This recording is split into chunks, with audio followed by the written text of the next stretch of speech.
actually have more endemic species than any other state in the nation. Does anybody know what endemic means? No. Native to an area. Lives there.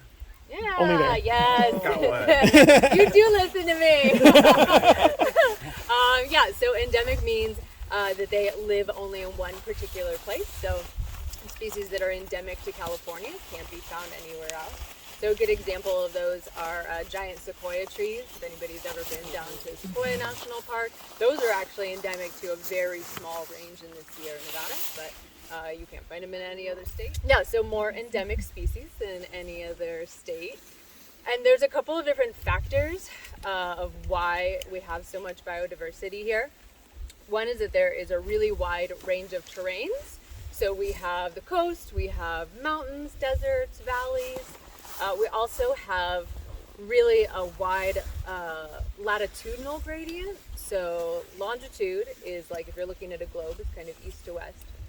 Latitude is north to south. So as you move from Southern California all the way up to Northern California, you move through multiple different latitudes, and those tend to be associated with different ecosystems. Each of those ecosystems has different unique species. We also have a lot of elevation changes, so all the way down below sea level in Badwater Basin up to Mount Whitney, up to 14,000 feet. So it just gives us a lot of variety, a lot of unique species.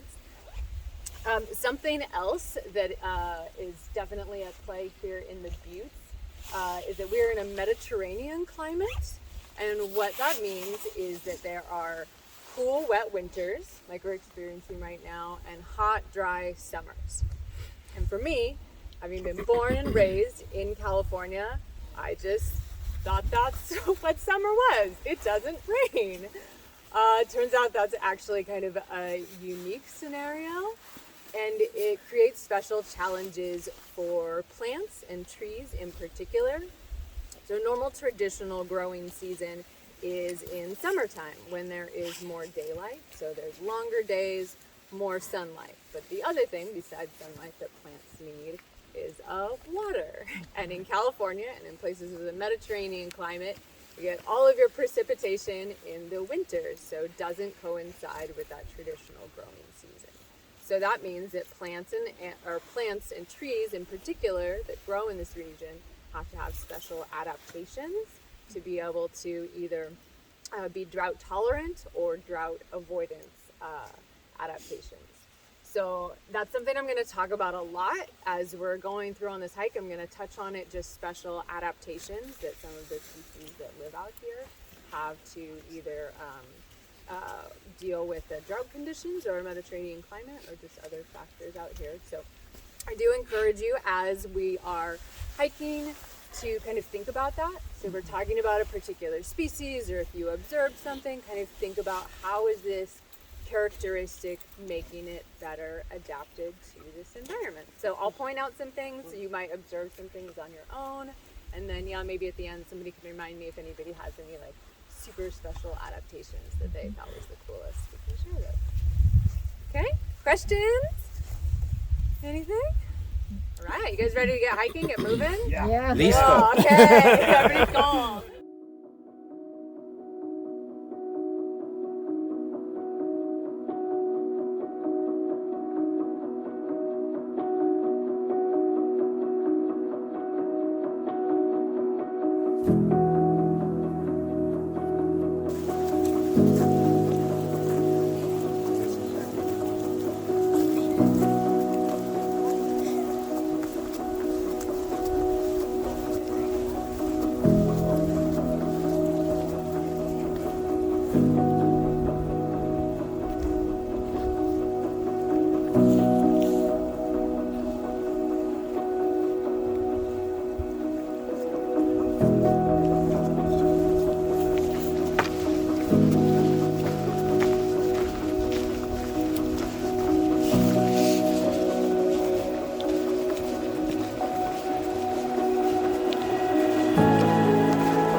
flower coming in. In the spring, it'll leaf out and they get big, large clumps of berries. I think this is a purple elderberry, but they also have white. And you can actually make elderberry jam, elderberry wine. I think that's probably the one that people are most familiar with. But it's a crucial food source for a lot of birds and animals that live in the buttes. And I think it's a branch. Yeah, so when we're walking over, you can come and look at it. The branch is actually, it's kind of hollow, and on the inside it has this like foamy material that's kind of like styrofoam.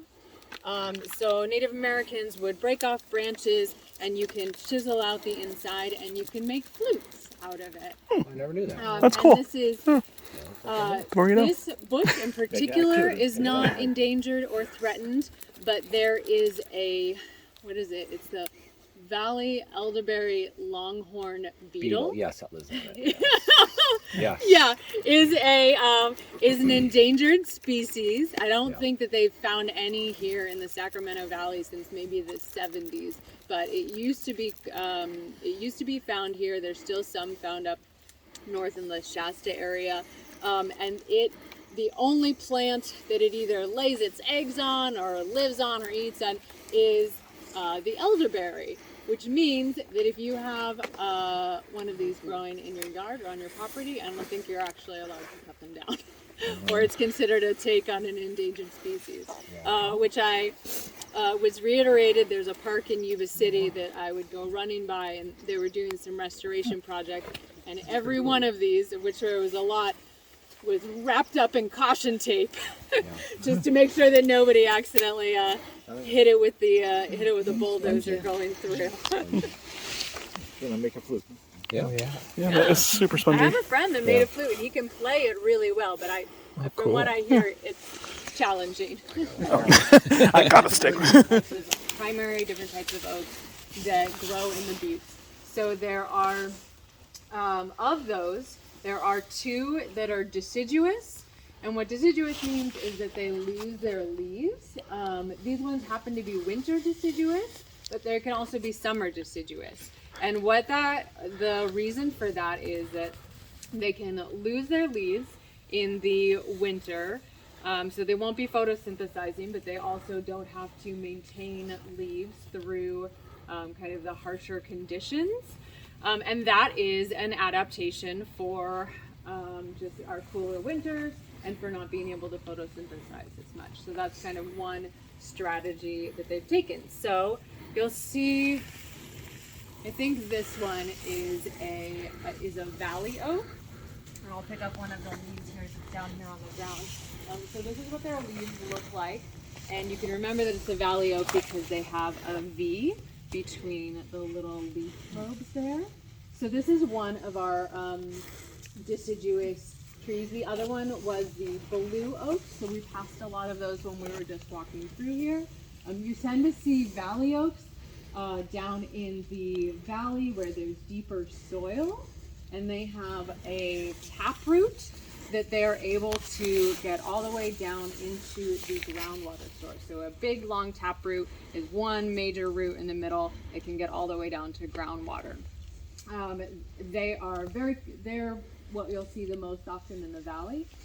The blue oaks, on the other hand, they still have a taproot, but it's not able to get as deep. Instead, most of their roots kind of go out to the side. So they are really well adapted to the shallower, rockier soil. So that's why we'll see a lot of them kind of along the edges here on the steeper side. Those two are deciduous, so they lose their leaves and they go dormant. Another one that we see, I believe right here, this is a live oak. So those actually keep their leaves. You can remember live, they keep their leaves all winter long. So that's a different strategy.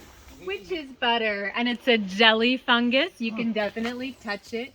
It's actually edible, I think, but please don't eat it. I'm not that confident. There was an I think, so I don't know if we want to. If you do, it wasn't because don't take my word for it, but it is fun to touch. It's kind of gelatinous and brightly colored. A little sturdier. So these are the this is a blue oak. Oh, yeah. And if you come and look really close here, I'm just actually going to take this off so I can hand it around. It has an urchin gall on it. So I'm going to show you some other kind of galls too. There's all sorts of different galls. But what this is that there is a particular insect. Is this also a centipede wasp? Mm-hmm. Okay. Is it all centipede wasps that do all of the galls? Pretty much. Okay. So this is a really interesting phenomenon. There is a wasp, or there's many different types of centipede wasps, and what they do is that they will come over and they will lay their eggs inside either the stem or a leaf from an oak. Actually, you see a lot of galls on oaks, but they can grow on other species too. They lay their eggs inside the leaf or inside the stem, and it stimulates a growth hormone, the tree's growth hormone, which will create this weird little structure on here. You might also see oak galls that look like those big brown apples on trees. That's the same kind of thing. So hopefully we'll see some of those too. We get a lot of those right now. Yeah, it stimulates the growth hormones to create basically a little house for the babies.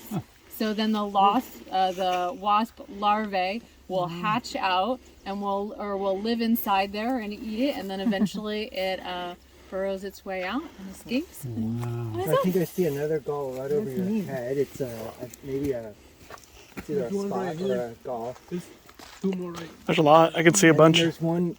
Sometimes they're in it. Oh yeah. Here, we can pass that around. Yeah, there's one more right. Like just a white spot in there. Oh, like this, yeah, like right a here. bulge right there. Yeah, here. And then these are galls. Oh, These- those are different These are kinds little of galls. So this tree right here, this is a blue oak. There are 41 types of galls. Oh, those get on bigger? this Or is tree. that No, what this they is are? it. So they 41 come in that all on, different shapes. Fucking really 41 that different- can grow on this tree? 41. Just on blue oak. On blue oak, this species of tree alone. Yes. And each one is a different Create really complex web of burrows. They are really important keystone species for oak woodlands. Lots of things like to eat ground squirrels, so they're a good food source for lots of other species. But there's also a lot of animals that live in ground squirrel burrows. So burrowing owls will make their home out of old ground squirrel burrows. They're also popular for reptiles will go in there, amphibians, tiger salamanders, which is an endangered species, like to live in ground squirrel burrows. Are those around here? Bees. We have bees I don't here. know if those are found in the buttes. raccoons. Bees? Bees. We have, yeah. Bees, Oh, yeah, bees really? will go Oh, they'll inside make there. them. A lot of Wow. times it'll be the meat bees Oh, okay. that go in there. Yeah, and then that's the raccoons interesting. go in there and tear them up and Yeah, eat them. yeah, yeah. So they get a lot of use, Yeah. but a couple of interesting things about ground squirrels that makes them well adapted. They can hibernate, so if it is cold enough, then they can go in and hibernate, and their heart rate will slow, and their metabolism slows down. So when there's not a lot of resources or it's too cold for them, they can basically go into a deep sleep. They can also estivate, which is the same as hibernation, but it's in the summertime. So here, when it's really hot and dry and not a lot of resources or water, ground squirrels, is that they have developed kind of an immunity to rattlesnake venom. Oh, that's cool. So Had no idea. they've shown that some ground squirrels can survive a bite from a rattlesnake that would kill a human. So, but as the ground squirrels have gotten more and more adapted to the venom, the rattlesnakes have gotten more and more venomous. And then the ground squirrels will adapt to that. Vicious and cycle. The rattlesnakes get more venomous. So it's something that's called an evolutionary arms race, where they kind of just keep trying to one-up each other. And here It's a humans fun are. side fact, for rattlesnake bites, there's really interesting statistics. Women that get bit by rattlesnakes, typically on the ankle or leg. Men most likely get bit by rattlesnakes on the hand or face. And that tells you because Women aren't paying attention where they're walking, and men are like, "Ooh, let me touch it." mess listen, wait. So, Hold my beer. That's good. yeah, you could. So I know we stopped and we saw these a little bit when we started, but I was just going to talk about them a little bit more. So for thousands of years before kind of European settlers came to this land, so yeah, there was native people living in this Cut that part area. There were 5 tribes in particular. Let's see, the Nisenan, Miwok, Maidu, Patwin, Wintun. That's a good one.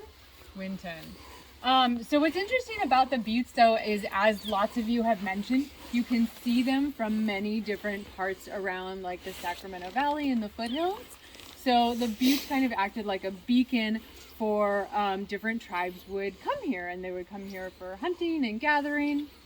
But there wasn't any tribes that lived here permanently. There isn't actually any year-round water source, so that may be part of it.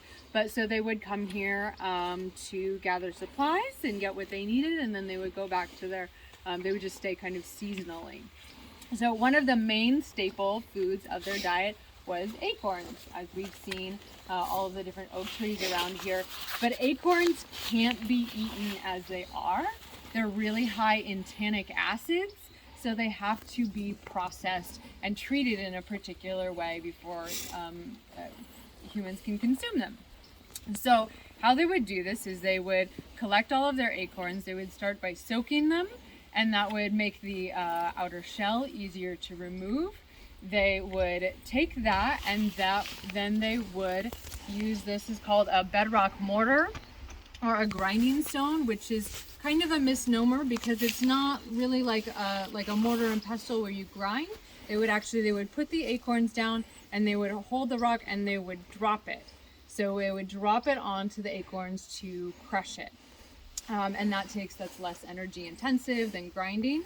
After it was ground into a meal, then they would have to rinse it with water. So that's why you'll often find these grinding stones near a source of water, because it has to be rinsed multiple times, and that eventually leaches out all the tannins, so they could eat it. So they could then either dry the acorn meal for later consumption. They could make it into breads, into porridges, and something that I thought was really interesting. They were excellent basket makers, and they could weave baskets so tightly that they could actually hold water. So then they would put the acorns in, they would fill it up with water, and the way they would cook it is they would take hot rocks, they'd build a fire, they'd put hot rocks, or put rocks in it, and once they were hot, they would add them to their baskets of water. And eventually, after so many rocks, they would heat the water enough to boil it and cook the acorns. Pretty neat, huh? Super cool. Question? Yeah, I had heard once that this area was also like kind of a zone of like a peaceful place if there was any conflicts going on, if there's a flood and everyone kind of came here. Yeah. That those conflicts couldn't come to the buttes. Is that true? And I have heard that. I have heard that like all of these tribes really kind of they shared this space. That there wasn't a lot of it wasn't really territorial. And that was something that when the valley would flood, everybody would end up having to retreat to higher ground. So that I have heard that as well, that it was kind of a communal space, that they all used it, and that there wasn't kind of big conflicts over territory or anything. And also, of the tribes that Gabrielle mentioned,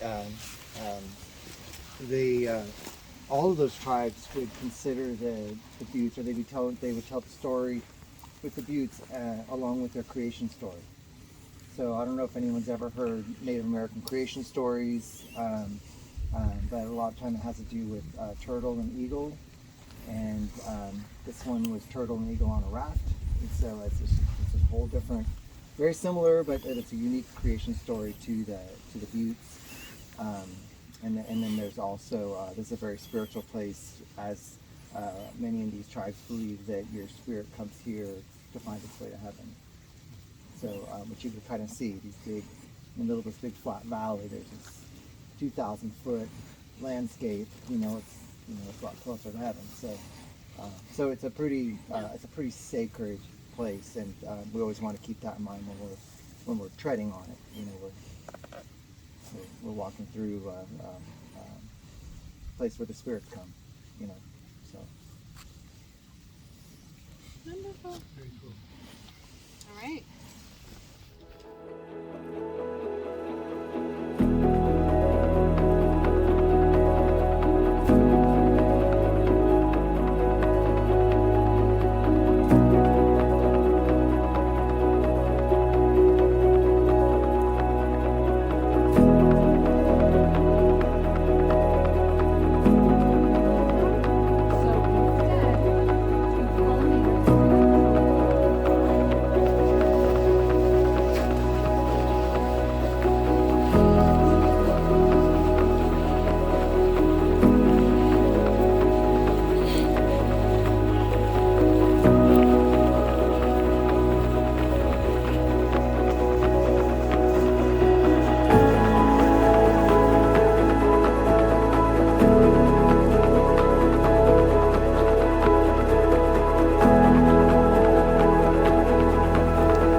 berries in winter. So birds that don't migrate need a good source of food, so a lot of them will eat the mistletoe berries. Mistletoe berries apparently are a little bit of an irritant, so after the birds eat them, gives them itchy butts. Oh. So they walk around, they go around, scratch that itch on tree branches, and that is how mistletoe is spread. And then we hang it in our houses around the holidays and kiss under it. Where's the tradition of kissing under it? Yeah, what's that? I looked it up. So it is. No, I got you. Not surprised. So it's because, especially it's not as prominent in this live oak, but in like valley oaks that lose all their leaves, it'll be the only thing that's green in the middle of winter. So they felt like it was a sign of like virility and fertility that it like hangs on and it stays all through winter. So yeah. They had no idea about the itchy bird butt. No, they did not know it was spread by itchy bird butts. So hence the kissing. I don't know what the relation is with Christmas. I guess just because it's in winter. You know, it's probably just because it's Hallmark green did in That's what it winter. is. It's a Hallmark thing. Yeah. But I gotta stop eating that stuff because that would serve. That's your problem. It explains a lot. That's my sweet tart. That's true.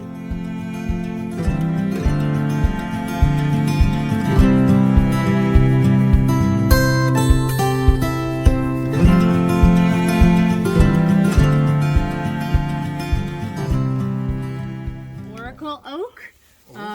And it is actually a hybrid between two different kinds of oaks. It's a hybrid between the live oak, yeah, I believe a live oak that we have seen quite a few of, and a black oak, which is really interesting because black oaks actually don't grow down here. There's no other black oaks around. The closest ones are like up in the foothills. They grow at slightly higher elevation. And you can see it's got kind of like a little bit of lobe leaves, but it's got these little tips, which is really common for black oaks. So this kind of so it's called an oracle oak, and that's specifically a hybrid combination of those two. It has like a special name. It's sterile. It wouldn't be able to reproduce even if there was another oracle oak here. And these apparently only typically occur when there is very few of one species or the other. It is less likely, for some reason, they're less likely to hybridize if there was a lot of black oaks and live oaks together. Is this because a bird had an itchy butt and rubbed it? Yeah, how this happened, there's also, we weren't able to see it because it was foggy, but up there is one, what looks like to be a ponderosa pine. And I just want to know, like, how? Like a pine cone, to get there, how? yeah. That's what I A bird would love shit to in the know. woods. Bird, Yeah, I guess. Lost, took a dump, and there you go. There's your pine tree. Flew all the way down from. Mystery solved. Yeah, oracle oak. It looks a little sad right now, but it's Beautiful, interesting. beautiful things come about through poo. Do you realize that's kind of a story? It's a common reoccurrence. But you can see, like the kind of bark looks really different at the top from the bottom. I think it's part of the hybrid factor.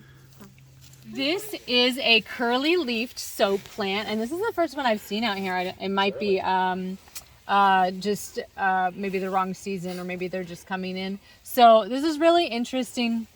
The root bulb here, actually, the Native Americans would take this and they would go to a stream or a river, and it has like a saponin-like material in it, which is kind of a soapy material.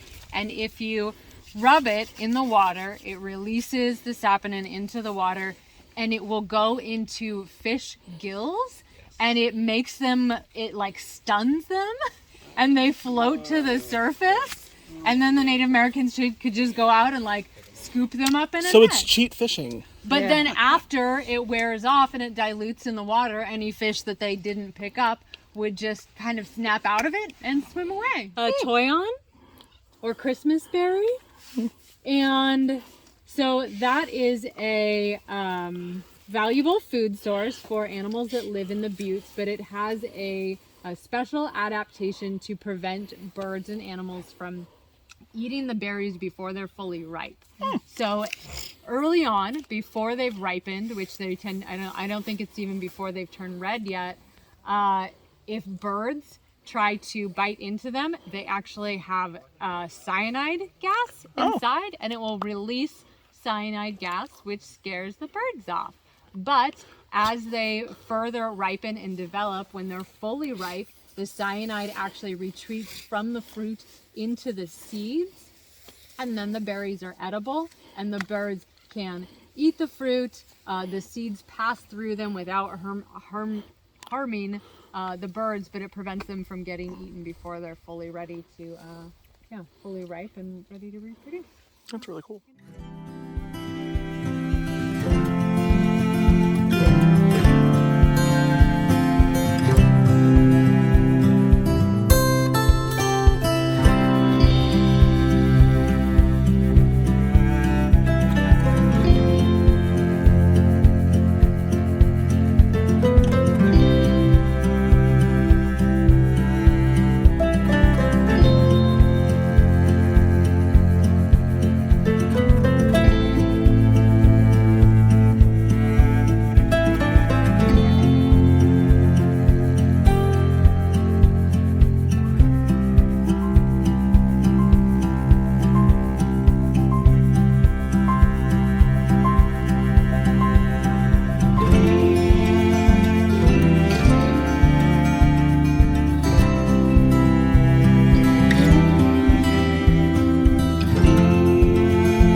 into that one. It's a good looking bone. That's also what she said. All right. My hand. On 3, 2, and Show us 1. what you with bones. That's a big bone, you guys.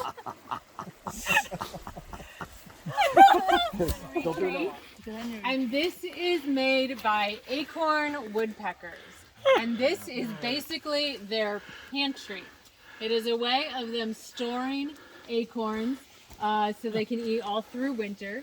So you will see acorn woodpeckers for the most part in areas where there's more than one kind of oak tree.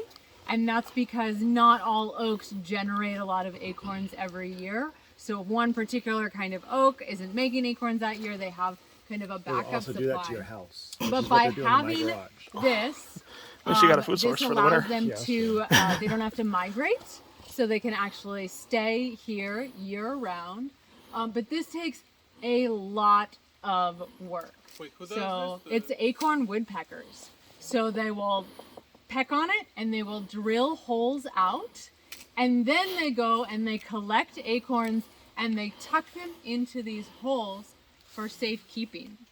But they'll put them in there when they're green and then they'll dry out a little bit. So in addition to having to drill the holes, collect the acorns, insert them in here, they also have to come along, and if the acorns dry out, they shrink. So they'll start moving acorns from one hole to another until they find some place where it's a snug fit. Because if it's too loose, a little raccoon or something can like go over here and pull them out. Would you like some of them too loose? Because this is so much work to maintain, they live in big like in colonies or communities. So there are multiple generations. So there's usually 1 or 2 breeding females, and then some of the younger, the adult children stick around and they help take care of the babies, and they help protect this. So they're very defensive. If there was other woodpeckers over here or squirrels or anything trying to get into it, then they would come over here and chase them away, because this is their food source or their food storage, and it is imperative for them to be able to survive. It can take many generations to establish something like this. Apparently just as long to use it. Yeah, no, I mean, and they'll keep coming around, and they keep So they they'll can like reuse the same tree. Then. yeah. So they eat acorns. They also eat like the grubs out of them, but they will eat the acorns. And they just keep adding to it as they need. So they'll harvest more and fill them in. Interesting. They have very, very long tongues, so long that it won't actually fit inside their beak.